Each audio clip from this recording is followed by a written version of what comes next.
jumhur ulama, kebanyakan ulama, mayoritas ulama mengatakan bahwa kurban dan akikah kedua-duanya adalah sunnatun muakkadah, sunnah yang dianjurkan, dikuatkan sekali.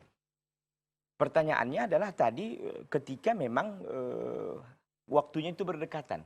Kan begitu. Kalau seandainya waktunya tidak berdekatan antara akikah dan kurban, ya masing-masing dikerjakan kan. Contoh, umpamanya dia kelahiran anak atau anaknya lahir pada bulan Ramadan atau bulan Sya'ban.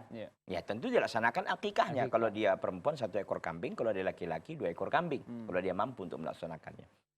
Nah, nanti pada bulan Dzulhijjah, tepatnya pada 10 dan 11 dan 13 sampai 13 hari tasyrik itu kan waktu-waktu yang memang dianjurkan kita untuk melaksanakan kurban. Kalau waktunya memang tidak bertepatan dan dia mampu melakukannya, ini yang terbaik.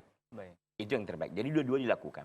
Bagaimana kalau seandainya waktunya umpamanya itu berdekatan antara waktu kurban dan waktu kelahiran anak. Umpamanya kita buatlah tanggal 10 Dzulhijjah lahir anaknya di situ. Di situ kan hari kurban kan sudah mulai hari kurban di situ.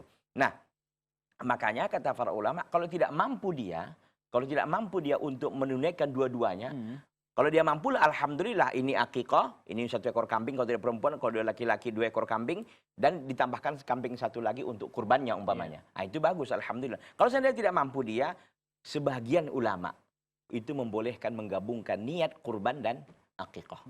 Sebagian ulama membolehkan hal itu, menggabungkan itu. Tapi lagi-lagi kita katakan yang terbaik itu adalah laksanakan dua-duanya, akikah dan juga kurbannya. Karena memang ada sekelompok ulama dua-duanya mewajibkan ini.